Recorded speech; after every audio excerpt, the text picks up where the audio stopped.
Everyone, this is Amreen Abdul Rahim और आज हम पाइथन एज प्रो की क्लास में डिस्कस करने जा रहे हैं कुछ वेरी इंपॉर्टेंट टॉपिक्स को। अभी तक हमने जो कवर की हैं क्लासेस ऑलमोस्ट 6-7 तक कवर की हैं और नेक्स्ट हमारे पास 8th क्लास है जिसमें हम फंक्शंस को देखेंगे। बट कुछ प्रीवियस चीज़ों में हम मुझे कुछ स्टूडेंट्स ने कहा कि अब प्रोग्रामिंग में हम कुछ सोचते हैं, कुछ बनाने का करने का कुछ करते हैं तो वहाँ पर हम किस चीज़ों को मॉडिफाई नहीं कर पा रहे हैं।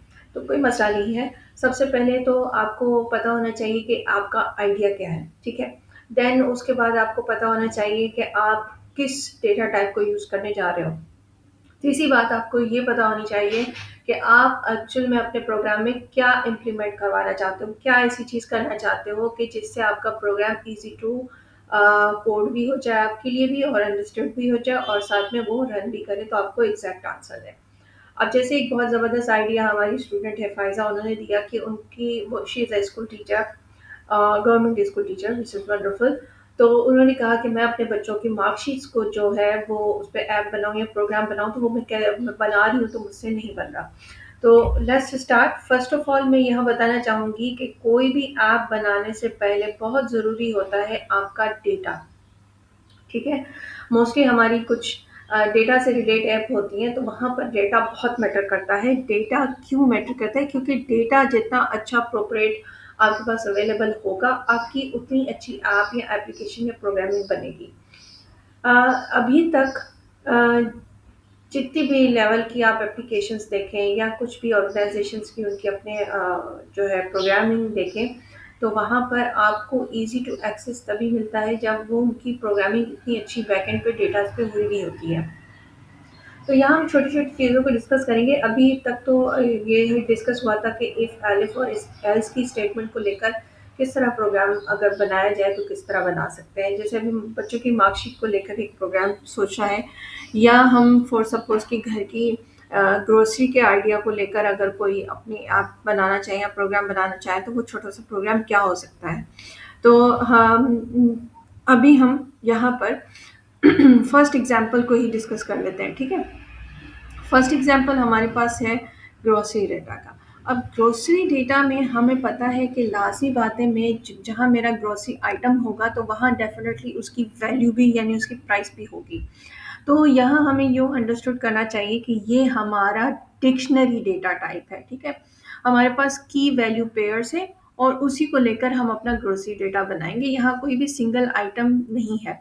इसी के साथ अगर हम यहाँ पर उसकी डिस्काउंट प्राइस या कुछ ऐसी लगा दें तो वो भी हम उसमें ऐड ऑन कर सकते हैं, यानी डिक्शनरी के अंदर भी एक और डिक्शनरी बन सकती है, नेस्टेड डिक्शनरी जिसको हम कहेंगे। अच्छा, the most important thing is that कि डेफ़िनेटली ग्रोसरी ऐप है तो ये किसी शॉप की होगी। तो जब एक कस्टमर है, मैं एक शॉपकीपर हूँ, मैं चाहती हूँ कि मैं ऐसी ऐप बनाऊँ, मेरे पास मेरी शॉप में 2 ढाई हज़ार आइटम्स हैं और वो उसकी जो प्राइस है और उसकी जो डिस्काउंट रेट है वो मेरा यूज़र जो है वो अपना घर बैठे भी मुझे देखे और मुझे कोई भी उसको चीज़ चाहिए तो वो ऑर्डर करे आराम से। अच्छा, उससे पहले जो है मैं अपना पूरा डेटा जो आइटम है, आइटम की प्राइस है, प्राइस के साथ जो डिस्काउंट है उसको मैं प्रॉपर एक डेटा में पुट करूँगी, ठीक है? तो वो डेटा जब मैं पुट करूँगी तभी मेरी वो एप्लीकेशन बनेगी, तभी वो मेरे यूज़र तक एक्सेसिबल होगी। अच्छा, यहाँ पर हम एक छोटा-सा ले लेते हैं ग्रोसरी प्राइसिंग का। ग्रोसरी प्राइसिंग यहाँ क्या है? ये एक वेरिएबल है और उसके अंदर ये तकरीबन 5 से 6 आइटम्स हमने रख दिए हैं विद द प्राइस और वो हमने कर दी है डिक्शनरी में बना दी है, ठीक है? देन मैं चाहती हूँ कि मैं एक प्रिंट कमांड देना चाहती हूँ जिससे मेरा जो यूज़र है उसको पता चल जाए कि ये किस इन आइटम्स को क्या कहा जाता है या किस तरह के आइटम्स हैं या मेरी शॉप में क्या आइटम्स आपको अवेलेबल हो सकते हैं, या मेडिकल आइटम्स भी हो सकते हैं, यहाँ पर क्रॉकरी आइटम्स भी हो सकते हैं, कुछ भी हो सकते हैं, बट फॉर नाउ मेरे पास इस वक्त ग्रॉसरी आइटम्स अवेलेबल है। एप्पल, मिल्क, ब्रेड, एग्स, चीज़, योगर्ट, ठीक है?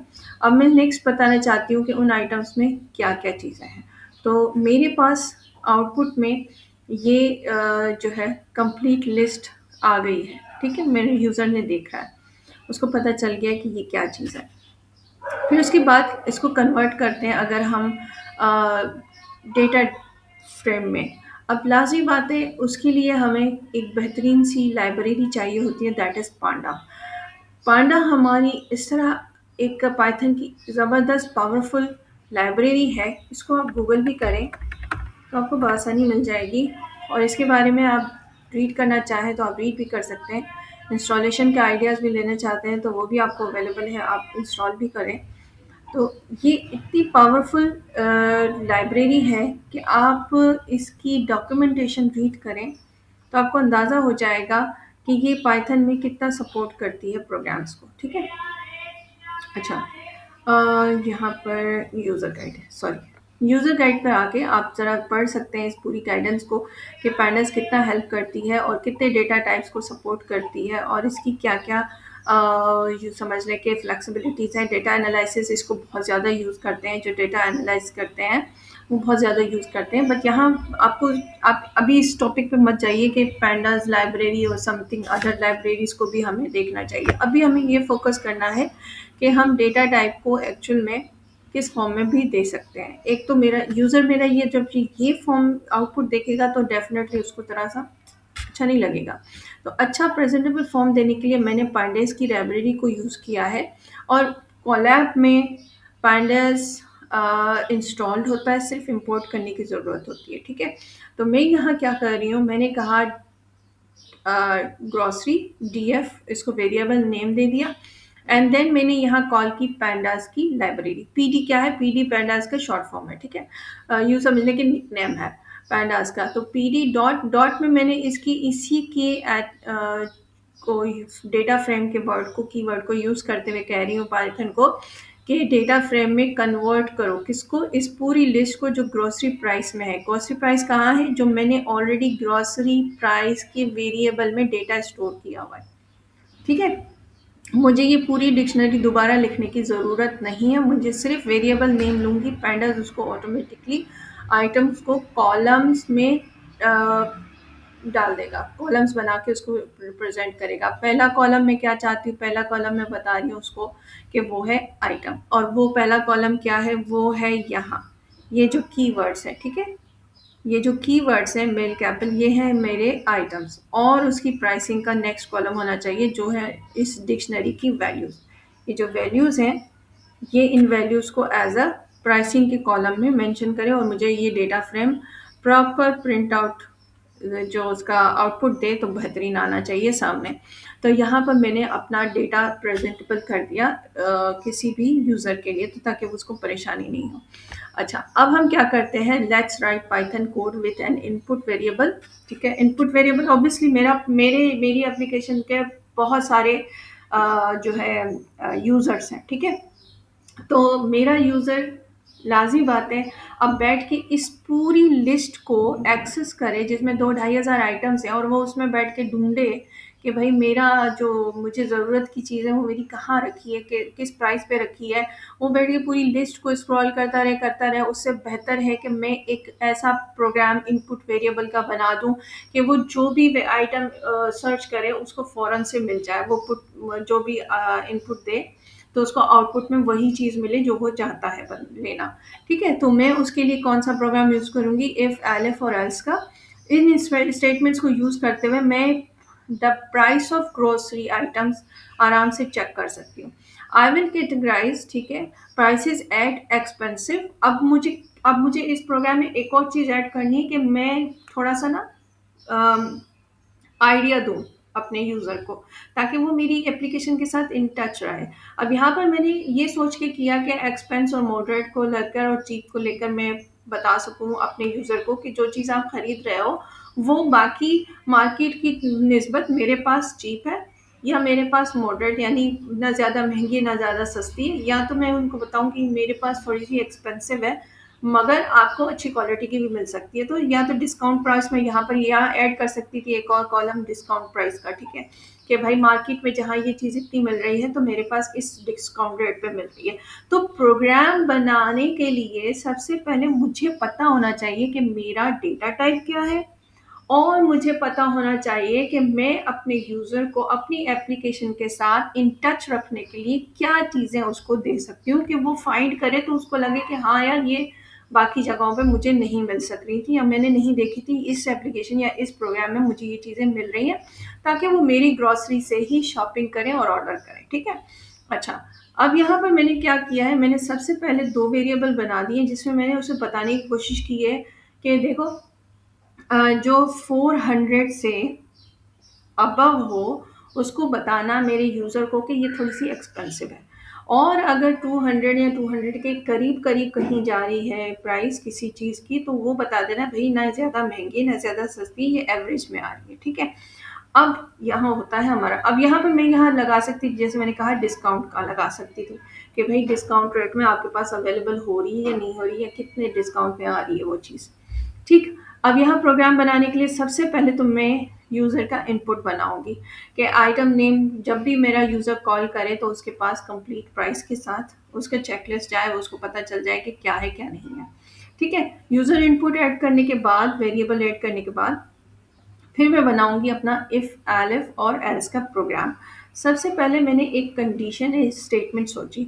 मैंने सोचा कि अगर मेरा यूज़र इफ के साथ अगर आइटम को फाइंड करने की कोशिश कर रहा है तो वो कहाँ जाए? पाइथन को मैं बता रही हूँ, तो तुमने जाना है ग्रॉसरी प्राइस पर। और ग्रॉसरी प्राइस क्या है? मेरी ये डिक्शनरी, मेरा ये डेटा जो मैंने यहाँ पुट किया है, ठीक है? जो मैंने स्टोर किया है। अच्छा, फिर उसके बाद मैं उसको कह रही हूँ कि देन तुम ये जो है प्रॉपर प्रोस जो आउटपुट है उसको इस प्रिंट कमांड में मेरे यूज़र को दिखाना, कि ये बताना कि ये आइटम जो आपने बताया था ये ये है, और जो प्राइस है उसकी वो यहाँ ये है। अब यहाँ पर पॉइंट 2F से आप बिल्कुल भी परेशान मत होइएगा। यहाँ इसका ये मतलब है, मैंने यहाँ आप देखिए प्राइस के बाद मैंने पॉइंट 0 दिया है। तो अब मैं यहाँ देना चाहती हूँ for the understanding of my user, कि भई उसको पॉइंट के बाद 2 डेसिमल्स मिलने चाहिए, यानी फ्लोट में। मैं कोई अगर ये मान यहाँ पर ज़ी पॉइंट 0 ना भी लगाती, तो आपको पता है कि हम कभी भी डेटा टाइप अपना कहीं चेंज कर सकते हैं अपने प्रोग्राम में, तो पाइथन आसानी से रीड कर देता है। मैं यहाँ इसको ये कहना चाहती हूँ, पाइथन प्राइस के साथ ना हमेशा जब यूज़र को बताओ तो प्रिंट कमांड में पॉइंट 2 डेसिमल्स यानी 2 फ्लोट नंबर आना चाहिए, और उसके पॉइंट के बाद 2 डिजिट्स आने चाहिए, ठीक है? वो कुछ भी हो सकता है, 0 भी हो सकते हैं, 1 2 3 जो भी है, डिपेंड प्राइस पे करता है।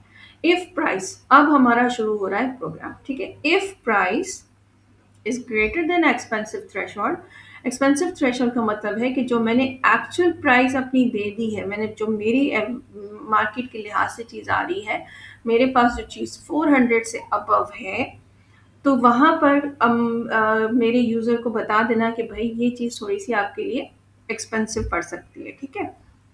लेकिन वहीं एलिफ के साथ मैंने एक और कंडीशन स्टेटमेंट दे दी है, वहाँ मैं बताना चाहती हूँ कि प्राइस अगर ग्रेटर दैन इक्वल मॉडरेट है, यानी 200 या 200 के करीब करीब भी है, तो वहाँ मेरे यूज़र को बता देना कि ये ना ज़्यादा महंगी है, ना ज़्यादा सस्ती है। देन उसके बाद मैं एल्स की स्टेटमेंट लास्ट लास्ट लगा रही हूँ। अगर वो 200 से कम की स्टेटमेंट लगाए, मतलब एल्स बता रही हूँ मैं उसको, यहाँ मैंने कोई कंडीशन नहीं रखी। सिंपल सी बात है कि अगर 200 से कम की होगी तो उसको सिंपली बता देना कि ये आइटम जो है आपके लिए चीप है, काफ़ी सस्ता पड़ जाएगा आपको मेरे पास से, आपको बाकी मार्केट में कहीं और जाने की ज़रूरत नहीं है।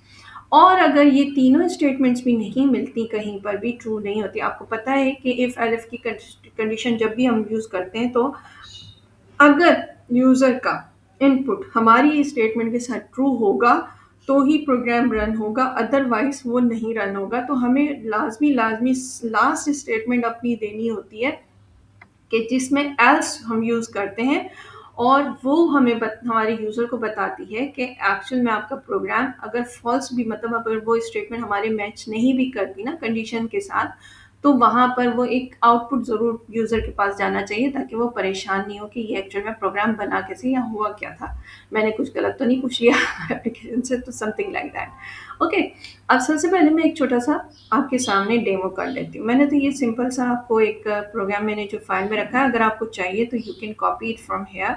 I also do the same thing, ठीक है? और उसको हम ले जाते हैं कोलैब पर। इस वक्त मैं उस पर काम कर रही थी फंक्शन पे, तो लेट्स स्टार्ट। ठीक है, कोलैब की फाइल ओपन करते हैं, न्यू टैब स्टार्ट करते हैं और यहाँ पर हम अपना प्रोग्राम पुट करते हैं और देखते हैं कि क्या होता है। सबसे पहले हमें अपना डेटा तो स्टोर करना ही करना है, ठीक है। Without storing the data not possible कि आप कुछ कर सको, ठीक है। अब यहाँ पर हमारा डेटा स्टोर हो रहा है, तो हम दोबारा अब देखें रन हो गया। अब हम चाहते हैं थोड़ा प्रेजेंटेबल फॉर्म में आए, थोड़ा सा जो है यूज़र को अच्छा लगे दिखने में, तो हम आ जाते हैं यहाँ पर, ठीक है। गीक्स फॉर गीक्स इसलिए मैंने गीक्स फॉर गीक्स इसलिए ओपन करके रखती हूँ टैब कि क्या पता कोई चीज़ कॉन्सेप्चुअल आपको नहीं समझ आए तो मैं यहाँ से भी आपको बता दूँ। अच्छा, अब हमारे पास बहुत प्यारा लग रहा है हमारा डेटा आउटपुट में, ठीक है। अब हम इसको लेते हैं प्रोग्राम, ठीक है, इफ एलिफ के स्टेटमेंट्स के साथ। फिर हम उसमें यूज़र इनपुट हम है ना, यूज़र तो हम ही हैं। अभी हम प्रोग्राम बना रहे हैं, चेक कर रहे हैं, तो हम यूज़र हैं, ठीक है। तो हम कोई भी आइटम दे तो दे सकते हैं। ओके, ये हो गया हमारा प्रोग्राम। Let's start. यहाँ पर मैं डाल देती हूँ मिल्क। अच्छा, वेरिएबल का नेम मस्ट है, ठीक है। जो वेरिएबल सॉरी आइटम का नेम डेटा में जो भी हमने ऐड किया है, पुट किया है, वो एज इट इज़ हमें जो है देना पड़ता है। डेटा की बहुत ज़्यादा इम्पोर्टेंस है, डेटा की स्पेल्स का, डेटा की एक्चुअल प्राइसिंग की बहुत इम्पोर्टेंस है। इसके बगैर जो है डेटा आपका नहीं बन पाता है, ठीक है। सो आप यहाँ देख सकते हो कि हमारा डेटा कितना जो जितना भी हमारा डेटा हमारे पास अवेलेबल था, हमने उसको सबसे पहले स्टोर किया। देन हमने जो है अपना एक उसको पैंडास की लाइब्रेरीज के थ्रू उसको डिस्प्ले किया। देन हमने उसका एक छोटा सा प्रोग्राम बनाया और उसमें हमने यूज़र इनपुट के साथ उस प्रोग्राम को रन किया भी। मैंने आपके सामने मिल्क के आइटम को इनपुट दिया, तो उसने मुझे एग्जैक्ट इन मिल्क की प्राइस एंड मिल्क की मुझे जो स्टेटमेंट है कि ये महंगा है या सस्ता है, जो भी है इसकी मुझे स्टेटमेंट भी उसने बता दी कि मेरे खरीदने जितना है या नहीं है, ठीक है। तो अब इसके साथ अब आप देखिए ये पॉसिबल कैसे हुआ। पॉसिबल ऐसे हुआ कि हमारे पास जितना अच्छा डेटा होगा उतना ही अच्छा हमारा प्रोग्राम बनेगा। समटाइम्स हमारे डेटा में हम कुछ चीज़ों को गलत पुट कर लेते हैं, तो जो हमारी प्रोग्रामिंग में चीज़ें आई हुई, जो हमारे डेटा में चीज़ें आनी चाहिए वो हमें नहीं मिलती, तो हम समझते हैं कि यार ये तो इसके पास है ही नहीं या हमारा डेटा प्रॉपर गया नहीं है। तो डेटा बहुत इम्पोर्टेंस रखता है। मेरी शॉप है, मुझे पता है मुझे कितने आइटम्स वहाँ पर डिस्प्ले रखने हैं, लोगों के पता होना चाहिए, मेरी ऐप में आने चाहिए। तो जो जिस तरह से मैंने उसकी स्पेल दी भी होगी, लोग उसी स्पेल को देखकर यहाँ डिस्प्ले से यहाँ से देखकर वही चीज़ें पुट करेंगे, तो डेफिनेटली उनको वही चीज़ मिलेगी। फिर यहाँ पर और भी बहुत सारी चीज़ें आती हैं कि जो है एक और पाइथन में आती है चीज़ कि स्पेलिंग का प्रॉब्लम नहीं हो, जिस स्पेल पे भी लोग डालें वो उसी स्पेल पे भी आना चाहिए। जैसे मैंने अभी थोड़ी देर पहले आपको पैंडास की लाइब्रेरी दिखाई, यहाँ पर आपने देखा, आप यहाँ से डेटा फ्रेम को यहाँ से रीड करें तो आपको बहुत अच्छे से पता चल जाएगा कि डेटा फ्रेम कितनी हेल्पफुल है और यहाँ पर कितने टाइप्स के डेटास को रीड और राइट करा जा सकता है और डिस्प्ले किया जा सकता है, ठीक है।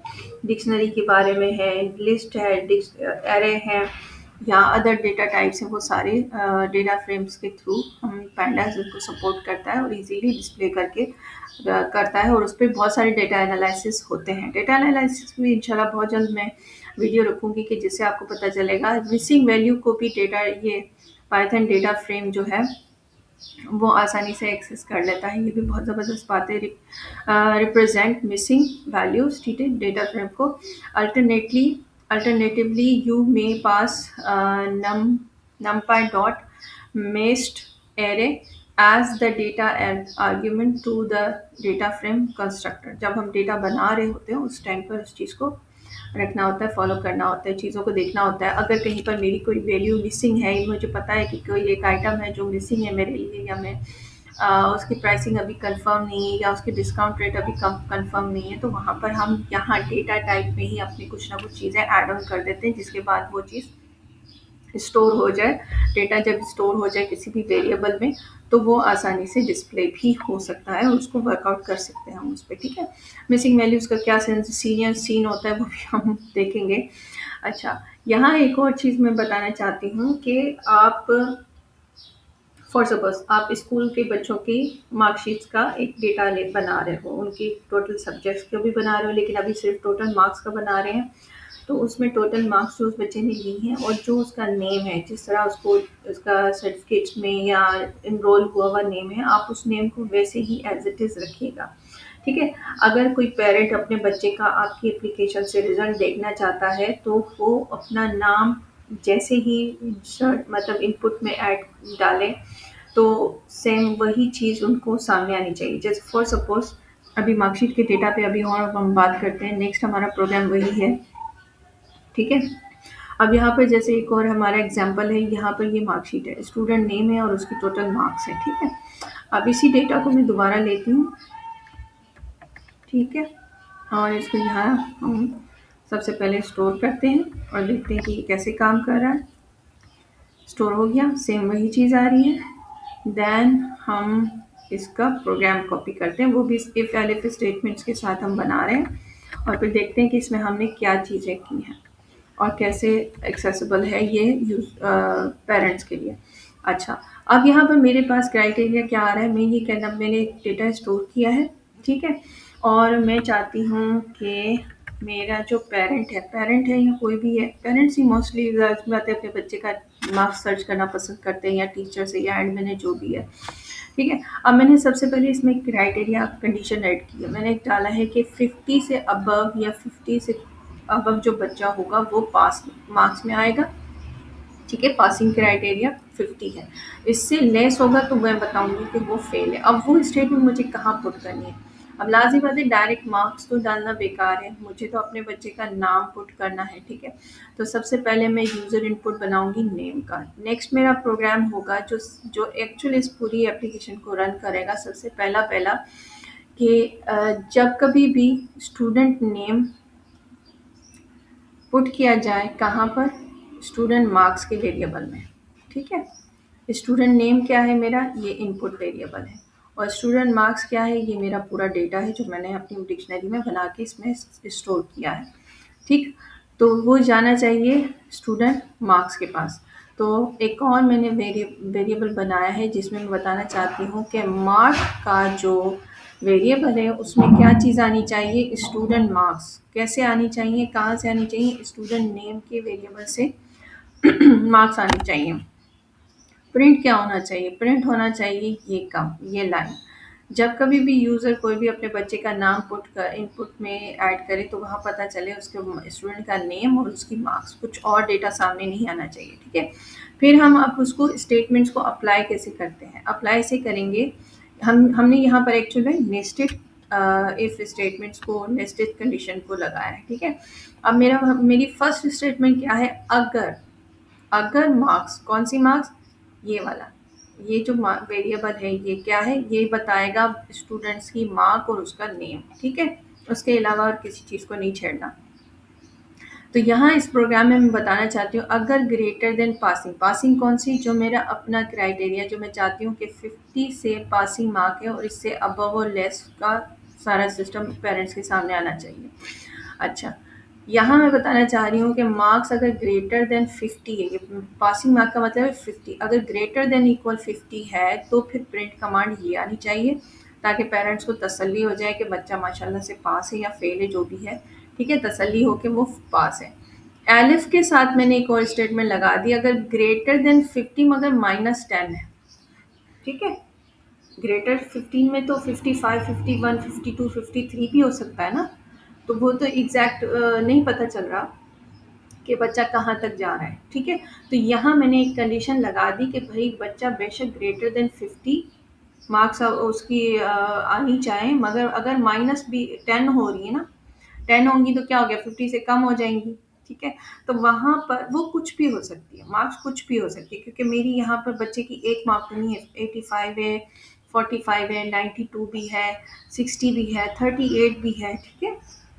तो जो ग्रेटर है वो 60 है, 92, 45 सॉरी 85 है, 45 भी कम है, 38 भी कम है। तो यहाँ पर मैं क्या बताना चाहती हूँ, मेरे अगले प्रोग्राम में ये पता चल रहा है कि ग्रेटर देन 50 है मगर -10 करो तो क्या होगा, कम हो जाएगी। ठीक है। तो जो कम होते उसमें इस स्टेटमेंट में ये मेरा जाना चाहिए, द स्टूडेंट नेम आना चाहिए, इज़ क्लोज टू पासिंग, पास होने के करीब करीब है। दे नीड इम्प्रूवमेंट, उसको इम्प्रूव की ज़रूरत है, ठीक है। दे और ही और शी जो भी है आप उस वो ऐड कर दें या ही कर दें, ठीक है। मेरे सारे मेल ही हैं आई गेस, हाँ मेल है, मेल स्टूडेंट है, तो मैं यहाँ दे सकती हूँ ही नीड्स इम्प्रूवमेंट, ओके, ही नीड्स इम्प्रूवमेंट। अब अगर मेरे पास आते हैं उससे कम, अब अगली स्टेटमेंट मेरी है कि एज, अगर कम है तो मैं बता दूँगी आपका बच्चा फेल है और इसको ज़रूरत है हार्ड वर्क की। जो इम्प्रूव करने के काबिल है वो इम्प्रूव होगा, जो उसको हार्ड वर्क की ज़रूरत है वो हार्ड वर्क करे, ठीक है। एल्स क्या बता रही हूँ मैं, अगर ये बच्चा मेरी मतलब उस प्रोग्राम में नहीं है, जो भी यूज़र इनपुट में डाल रहा है, हो सकता है वो किसी और क्लास में हो बच्चा, मगर वो ये उसको अनफॉर्चुनेटली उसने मेरी ही ऐप में मेरी ही क्लास की पूरे टोटल डेटा में उसने इंक्लूड किया है, अपने बच्चे का नाम दिया है, तो उसको फाइनल स्टेटमेंट कुछ ना कुछ तो जानी चाहिए। सबसे पहले मैं अली का दे देती हूँ, ठीक है। अब यहाँ पर क्या हमें पता चला है, allies mark 85, he has passed, congratulation, ठीक है, ये हमें पता चला। सेकंड मैं डाल देती हूँ कम मार्क वाला एहसान, ठीक है, एहसान, लेट्स सी कि एहसान का क्या है। Ehsan, Ehsan's marks 38, he has failed, he needs to study harder. इस बच्चे का पता चल रहा है मार्क्स वैसे ही कम है, तो ये बच्चा पास होने के काबिल नहीं है, ठीक है, पास हुआ ही नहीं है, मतलब सिंपल सी बात है, पेरेंट्स को पता चल जाए डायरेक्टली, ताकि वो जो बच्चे के साथ कर सकते हैं करें, नो प्रॉब्लम। अच्छा, अगली डेट में डाल रही हूँ 7 की, ठीक है, लेट्स सी के साथ क्या, इसका क्या बताना है हमें। 7, 7 ग्रेटर देन 50 तो नहीं है, लेकिन is close to passing, he needs improvement, उसको थोड़ी सी इम्प्रूवमेंट की ज़रूरत है, 50 के करीब करीब है, थोड़ा सा और अच्छे मार्क्स कर सकता था, तो वो माशाल्लाह पासिंग मार्क लेके कुछ ना कुछ वो पास तो हो ही जाता। अच्छा, यहाँ पर सबसे इम्पोर्टेंट एक और चीज़ मैं पेरेंट्स को कहना चाहूँगी कि जब जब आप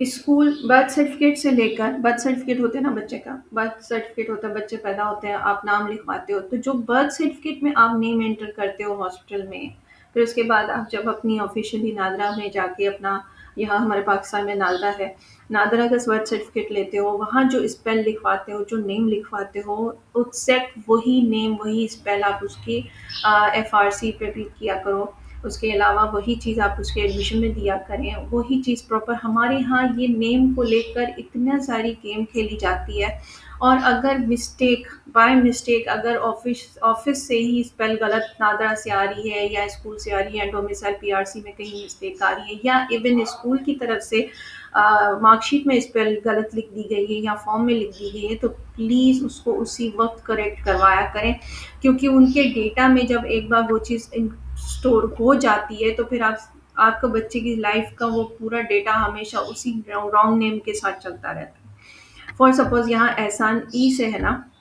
हमारे बहुत सारे पेरेंट्स जो हैं वो एहसान ए से भी राइट करते हैं, ठीक है। अब क्या हुआ, एहसान तो एहसान है, ठीक है, मैंने उर्दू में इस तरह लिखा है, इंग्लिश में इस तरह लिखा है, या उसमें दूसरी लैंग्वेज में उस तरह लिखा है, लेकिन एहसान तो एहसान है। ऐसा नहीं होता, जो आप नेम अपना पुट कर रहे हैं, जो आप अपना नेम अपने बच्चे का जिस नेम के साथ उसको रजिस्टर कर रहे हैं, हमारे यहाँ इदारों में भी बहुत सारे फ्लॉज पैदा पाए जाते हैं, जो फिर जाके बाद में यूनिवर्सिटी लेवल में भी बच्चों को बहुत परेशानियाँ उठानी पड़ती हैं अपने नेम को लेकर, फादर नेम को लेकर, इवन सर नेम को लेकर, ठीक है। जो हमारी सर नेम होते हैं, सेकंड नेम होता है, जो भी होता है, उसमें भी लेकर बहुत सारे ब्लंडर्स होते हैं, मार्क्स को लेकर बहुत सारे ब्लंडर्स होते हैं। अभी रिसेंटली जैसे मेरे बच्चे के साथ हुआ, बहुत ही अच्छा स्कूल में मेरा बच्चा इस स्टडिंग 8 क्लास में है, अभी उसका मिड टर्म हुआ, मिड टर्म में उसके रिजल्ट में वो बहुत खुश था, उसने कैलकुलेट किया अपने मार्क्स, टीचर्स ने उनको दिखाए हुए थे अपने पेपर्स, और इस बार उन्होंने पहले से ज़्यादा मेहनत की थी, तो वो पहले से ही खुश था, मम्मा this time you will be very happy and इंशाल्लाह I am telling you my grades are very upgraded now, अब मैं वैसे पीछे नहीं हूँ इतना, और अब मैं मेहनत भी कर रहा हूँ, मेरे प्रोजेक्ट्स और बाकी चीज़ों की भी इंक्लूड होके, मेरे पेपर की भी इंक्लूड होके मेरा ग्रेड अच्छे बन रहे हैं। तो इस बार आपको बहुत अच्छा लगेगा मेरा रिज़ल्ट लेके। पहले भी माशाल्लाह ऐसे नहीं कि फेल्योर रहा है, अच्छे ही लाए हैं बट लेकिन अच्छा लगता है ना जब बच्चे थोड़ा भी 19-20 आगे जाते हैं तो खुशी होती है कि चलो बच्चे रियलाइज़ कर रहे हैं इस चीज़ को सीरियस ले रहे हैं स्टडी को और अपने ग्रेड्स को लेकर और वो आगे जा रहे हैं, तो पेरेंट्स को भी खुशी होती है।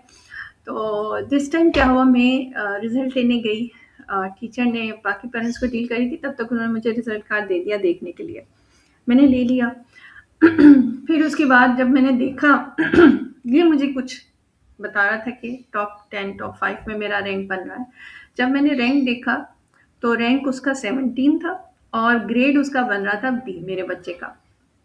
इतना तो मुझे कोई गुस्सा आया और मैंने गुस्से में उसको देखा, लेकिन मैं बोली नहीं कुछ। मैंने कहा ये डर जाएगा, कंफ्यूज है, लेकिन उसने मेरी आईज के एक्सप्रेशंस पकड़ लिए और उसी वक्त घबरा गया, कह रहे no mama no, there could be some kind of a mistake. मैंने कहा नहीं टीचर क्यों मिस्टेक करेंगी भाई, आपने जो दिया होगा वही होगा। कह रहे नहीं नहीं मम्मा I am telling you this there is some kind of a mistake. मैं कहा अच्छा। उसने उसी वक्त मुझसे मेरा मोबाइल लिया। मैंने कहा अच्छा छोड़ो जो भी है रहने दो, हो गया सो हो गया। कि नहीं मम्मा लेट मी चेक।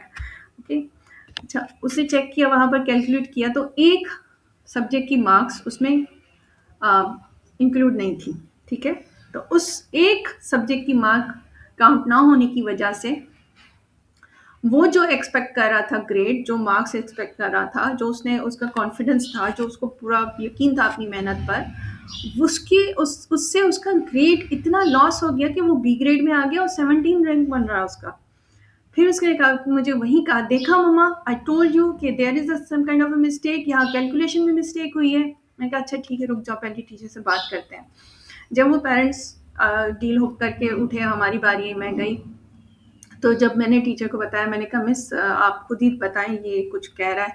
तो अब्दुल सत्तार ने एक्सप्लेन किया कि टीचर देयर इज, तो टीचर ने कहा ये तो हमारी मिस्टेक नहीं है, मैं तो ऑफिस में हमारा पूरा डेटा, वहाँ मार्कशीट्स जाती हैं और वहाँ हम जो टोटल देते हैं वो टोटल की कैलकुलेशन सारी ग्रेड वगैरह परसेंटेज वहाँ से निकल के हमें प्रिंट आउट एक शीट में देते हैं और वही हम जो है रिजल्ट कार्ड में राइट करते हैं।